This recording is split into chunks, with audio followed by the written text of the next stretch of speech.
Test in Nitzavim.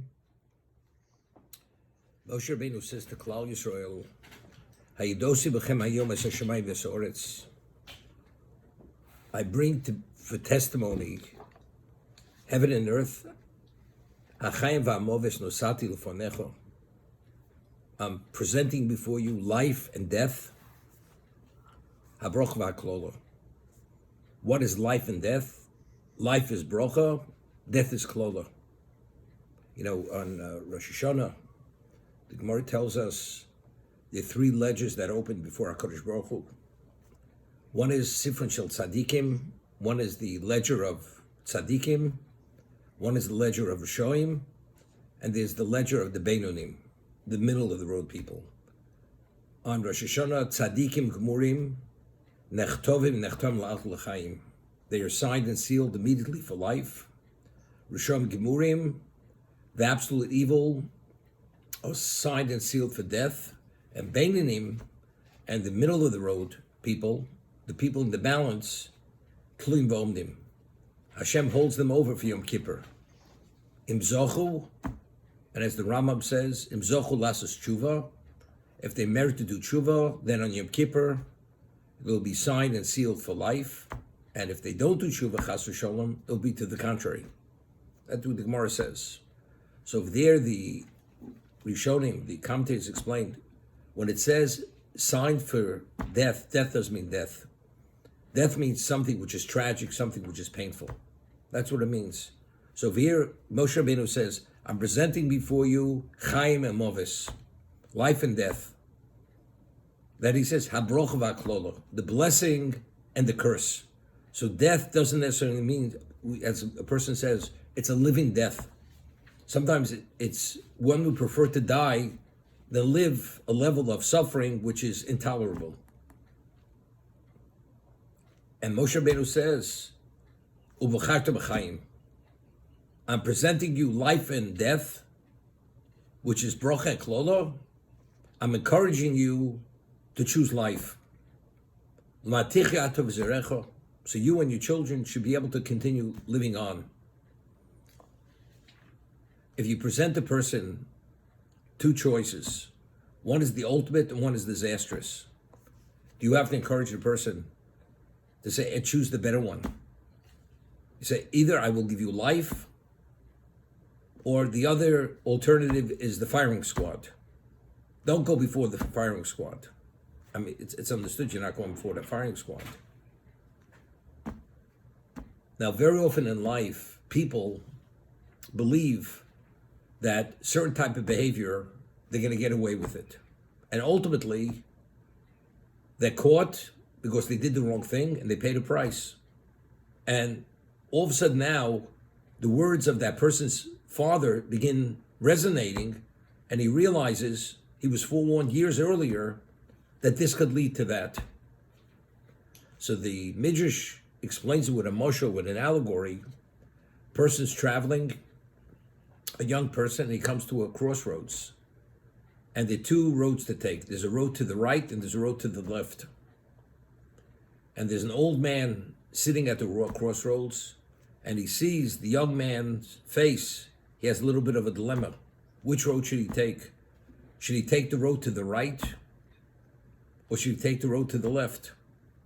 The road to the left is a paved highway, beautiful shrubbery with all human amenities provided for him. To the right, it's a disastrous road. He'll have many difficulties that he'll have to deal with. So of course, the natural inclination is you're going to the left. The old man says to this young person, I know exactly what's going through your mind. I've been here for a while. I could advise you. And I would very strongly advise you, go to the right, don't go to the left. Why? Because after a 3-day travel to the left, you can experience suffering and pain that you can't even imagine that even exists in existence. As attractive as it looks for the 3 days, that's only 3-day travel, as far as the eye could see. To the right, as disastrous as it looks, after a 3-day travel, you can experience beauty and pleasure and benefit that you can't imagine that it even exists, I advise you strongly, travel the road to the right, not to the left. Moshe Rabbeinu is saying, I'm presenting to you Chaim and Movis, life and death. I'm encouraging you. You should choose bracha and not klola, because what you perceive to be life, it's death. Ultimately, you can experience pain and suffering, which is unimaginable. You can't even fathom that it even exists, that level of suffering, because that's movis. So what you perceive as life is death. What you perceive as blessing is curse. And he says, it's after a 3-day travel. If a person merits to do the right thing, he merits to be part of eternity. What is 70 years? David Melch says a person's life is 70 years. Vim Gvuro Shmonu Shana, 80 years. What is 70, 80 years versus living eternally? It's a 3-day travel. It's what we call a blink of an eye. It's no more than that. Therefore, Moshe Rabbeinu says to Klal Yisrael, I'm presenting for life and death. Ubacharta b'chayim. What you see is not chayim. I'm encouraging you to make that choice, because that is life.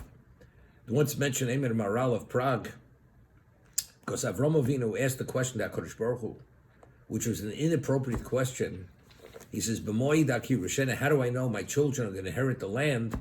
So as a result of that question, which was inappropriate, we read about the Bris Bein Absorim, the covenant between the parts. And HaKadosh Baruch Hu says, Yodo Teda, Kiger Yezer Acha Beretz Lohem, your children will be in a land which is not theirs. They'll be enslaved, and they'll be inflicted for 400 years. And then they will go out with great wealth. So the Maral of Prague asks, Chazal tell us, when did the bondage start? It started from the birth of Yitzchak. But factually, until we went to Egypt, we weren't in bondage. The Avos HaKadoshim, Yitzchak, Yaakov, as difficult as things were, they weren't in bondage, and they succeeded. They had wealth, they had renown, and only they were revered by humanity. So why is that bondage? So Maral explains in the Gvuras Hashem, a person who's spiritually attuned and he only values spirituality, all the material of the world, if it doesn't conform with the Torah, is tremendous suffering. You're exposed to human sacrifice. You're exposed to idolatry. You're exposed to incest and adultery. It's a perverted, corrupted society. For the tzaddik, for the Avos HaKadoshim, that's what? That's Gehenna. That's bondage. And therefore, although versus the ordinary human being, he says, this is paradise, this is something exceptional, materially speaking, but if the person that's tzaddik, he sees this as what? As the ultimate level of what? Being in a position to suffer. What happened when we came to Mitzrayim? And it says after that generation passed away, the Medrash tells us, what did the Jews say? This is when the bondage started. We want to be like the Egyptians, and just as they're not circumcised, we don't want to be circumcised. We're no longer interested in a relationship with HaKadosh Baruch Hu. Meaning, we see that as an infringement on opportunity. We want to be like the Egyptians. If HaKadosh Baruch Hu says, you want to be like the Egyptians, if that's the case, experiencing the material in the negative no longer exists, but I decreed you have to have bondage. Therefore, this is when the Jews were enslaved. Since they no longer valued their spirituality and they were attracted and they saw the negative as the positive, now Kadosh Baruch Hu says, now within that context, you have to experience it as a negative, and that's why they were enslaved at the time. It's the same thing. I'm presenting for you life and death, blessing and curse. Moshe says, I'm encouraging b'charta b'chayim, because what you see as chayim is not chayim. That's klolo and not bracha. That's exactly what Moshe Rabbeinu was saying to Klal Yisrael here.